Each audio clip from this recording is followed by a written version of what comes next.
तो अक्सर ये कहा जाता है आपके घर में अगर कोई गलत तरह का पेड़ या पौधा हो तो घर के लोगों पर कहीं ना कहीं बुरे प्रभाव डालना शुरू कर देता है। कई बार ये तक कहा जाता है कि आपके घर पर किसी वृक्ष की परछाई नहीं पड़नी चाहिए या कोई कटीले पौधे नहीं होने चाहिए।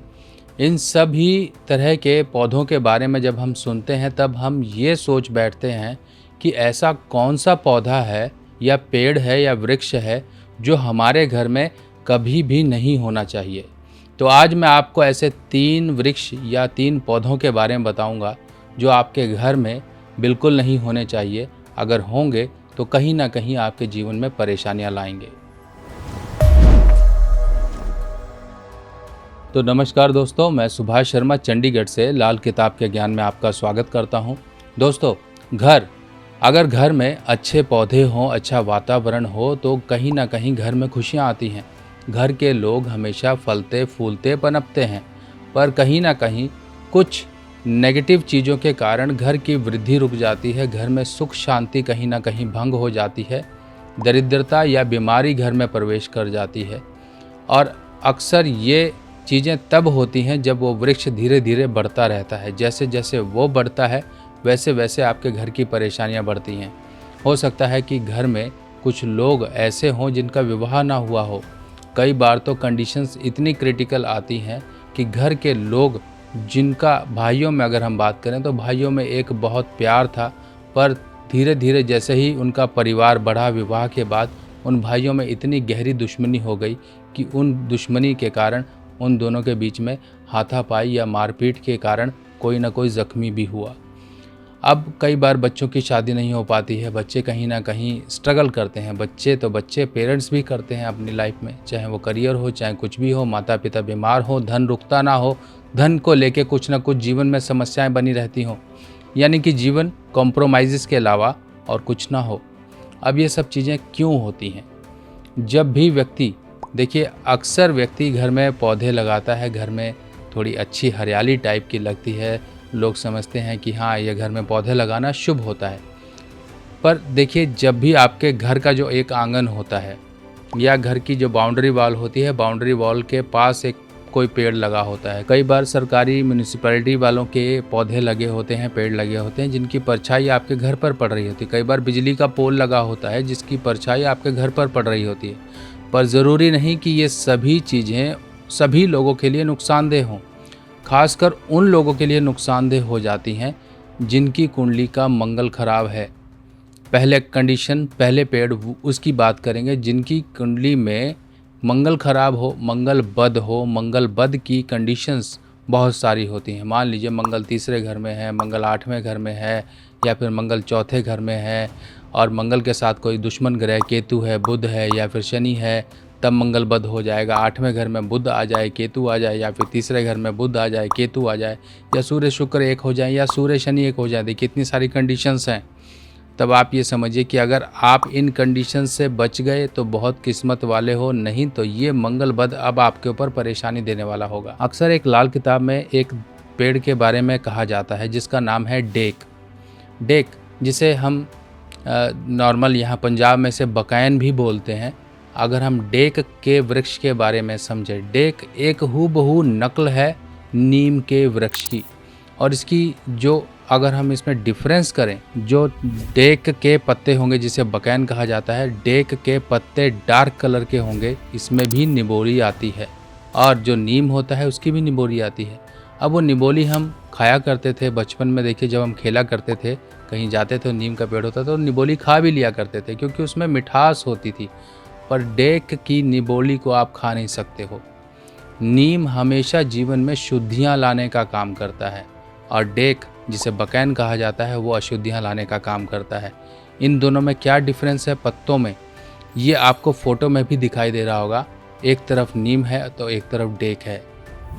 अब जब भी कुंडली का मंगल बद है, मान लीजिए आपके परिवार में किसी का भी मंगल बद है, अब वो है तो आपके परिवार का हिस्सा, अगर वो परेशान होगा तो आप भी परेशान होगे। हो सकता है वो आपको परेशान करने वाला बन जाए, घर में परिवार में फूट पड़नी शुरू हो जाए, घर के लोगों में से कोई एक ऐसा व्यक्ति हो जो हमेशा लड़ता हो।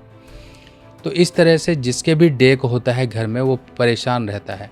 नीम को कभी भी बुरा नहीं कहा गया है। नीम बहुत अच्छा वृक्ष है, जिसके घर में है, चाहे परछाई आती हो, चाहे कुछ भी होता हो, कभी भी बुरा नहीं कहा जाता है। इसीलिए नीम को लगाना घर में हमेशा शुद्धता का ही प्रतीक है और मंगल, नेक का प्रतीक होता है, यानी कि पॉजिटिव मंगल का। जिसके मंगल बद हो उसके घर में अगर नीम लगा हो तो नीम आपके परिवार की रक्षा करता है। इसी तरीके से डेक का वृक्ष कभी भी घर में भूल के ना लगाएं, कभी भी घर की चारदीवारी में मत लगाएं, घर की बाउंड्री वॉल के बाहर मत लगाएं। जितना हो सके इससे दूर रहें। जो व्यक्ति डेक के वृक्ष के पास भी चला जाता है उसकी नेगेटिविटी उसको मिल जाती है, जीवन में परेशानी आ जाती है।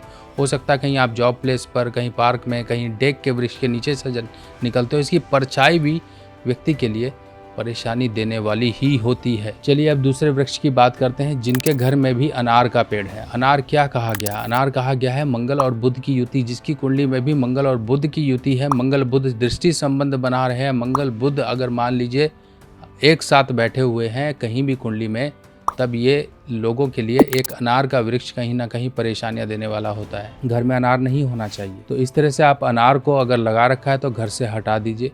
तीसरा पेड़ आता है नींबू का पेड़। नींबू जो कि बृहस्पति और केतु का संबंध माना जाता है, पर कहीं ना कहीं जिनके केतु खराब होते हैं, केतु नीच होते हैं, मान लीजिए किसी के केतु तीसरे भाव में है, चंद्र शनि का योग है, ऐसे लोगों के घर में अगर नींबू का वृक्ष लगा हुआ है, नींबू, माल्टा, किसी तरह की ये जो प्रजातियां होती हैं लगा हुआ है तो परेशानी वाला हटा दीजिए। अगर आप ये हटाएंगे तभी आपके घर से परेशानियां हटेंगी। अब बाकी वृक्ष आ जाते हैं जिनको घर में नहीं लगाना है आपको। देखिए नहीं लगाना है, आप दूसरी जगह तलाश लीजिए, वहाँ लगा लीजिए, जिसमें कि बरगद आ जाता है, गूलर आ जाता है, केला आ जाता है, इस तरह से जो पीपल आ जाता है। जो वृक्ष हैं ये घर में मत लगाइए, क्योंकि ये मांगते हैं प्रॉपर शुद्धता, प्रॉपर नियम, प्रॉपर सात्विकता, जो कि व्यक्ति नहीं कर पाता है। किसी न किसी प्रकार की त्रुटि या गलती हमारे जीवन पर भारी पड़ जाती है। बाकी अगर आपके घर में उग गए हैं ये पौधे, छत पर, कहीं दीवार पर, कहीं मोंटी पर, कहीं पर भी अगर ये निकल आए हैं तो इनको हटाने की विधि मैं आने वाली वीडियो में बताऊंगा, प्रॉपर तरीके से कैसे कैसे इसे हटा सकते हैं। अब बहुत सिंपल तरीका है, कोई दोष भी नहीं लगता है। अगर घर पर ये हैं तो दोष आपको लग रहा है, अगर आप हटा दोगे तो दोष मुक्त हो जाओगे, घर के लोग सुखी संपन्न तरीके से रह पाएंगे, वरना कहीं ना कहीं कुछ ना कुछ परेशानियां घर वालों पर, घर पर लगी रहेंगी। आपके काम नहीं बनेंगे, हमेशा आप अटकलें भरे जीवन ही जीता रहोगे। कुछ ना कुछ आपके जीवन में इस तरह से अटकाव बार बार आके आपके बढ़ते कदम रोकता रहेगा। तो सबसे पहले ये नियम बना लीजिए। अब देख लीजिए किसी का भी मंगल बद हो तो चलिए एक टिप दे देता हूँ आपको। जिसका मंगल बद हो, मंगल खराब हो, जो कंडीशंस आपको बताइए उनके अनुसार से समझ लीजिए, नहीं तो वीडियो देख लीजिएगा मंगल बद कब होता है, क्या क्या उपाय होते हैं। उनके लिए सिंपल तरीका है, आप नीम की वृक्ष की दातुन का उपयोग करिए। मिल जाती हैं बाहर, आप ढूंढेंगे तो मिल जाएगी, नहीं तो ऑनलाइन भी ढूंढ लीजिए, आजकल बहुत तरीके हैं। पर मुझे मत बोलिएगा आप कि शर्मा जी दातुन ला कर दो। अब मैं कहाँ से दातुन लाऊंगा आपके लिए, तो आपको ये ढूंढनी पड़ेगी। नीम की दातुन का प्रयोग करिए, इससे आपका बुध भी अच्छा होगा, मंगल भी अच्छा होगा, और साथ ही साथ आपको मंगल बद के उपाय जरूर करने हैं, जिसमें कि चांदी का चौकोर टुकड़ा, स्क्वायर पीस, जैसा कि आप फोटो में देख रहे हैं, ऐसा स्क्वायर पीस या तो गले में पहन लीजिए या अपने पर्स में रख लीजिए। और त्रिधातु छल्ला, 3 धातु का छल्ला, ये अनामिका उंगली होती है जो छोटी उंगली के साथ वाली उंगली है। इस अनामिका उंगली में आप त्रिधातु छल्ला, पीतल, तांबा, चांदी, अगर आप अफोर्ड कर सकते हो तो सोना, चांदी और तांबा को बराबर मात्रा में, चाहे 1-1 ग्राम चाहे 2-2 ग्राम पर होनी चाहिए, तीनों धातु बराबर, इस तरह से बनवा के बिना जोड़, बिना कट, बिना टाँके वाला छल्ला पहनिए। लोग पहनते हैं कट लगा छल्ला, जॉइंट लगा छल्ला होता है उसमें, वो किसी काम का नहीं। जिसमें जोड़ आ गया वहाँ बुध की प्रेजेंस आ गई, जहाँ पर कट आ गया वहाँ बुध की एब्सेंस आ गई, यानी कि बिना जो कट वाला होता है, यानी कि जिसमें कट लगा होता है, वो कभी मत पहनिए, वो किसी काम का नहीं है।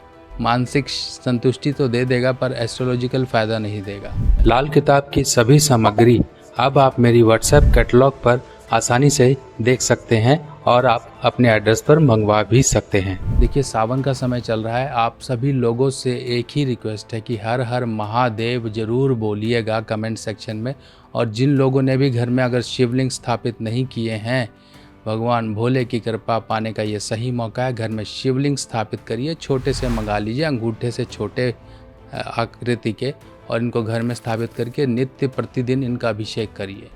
अभिषेक करिए, ओम नमः शिवाय का जप करिए, आपका सार्थक होगा जो भी मनोरथ है।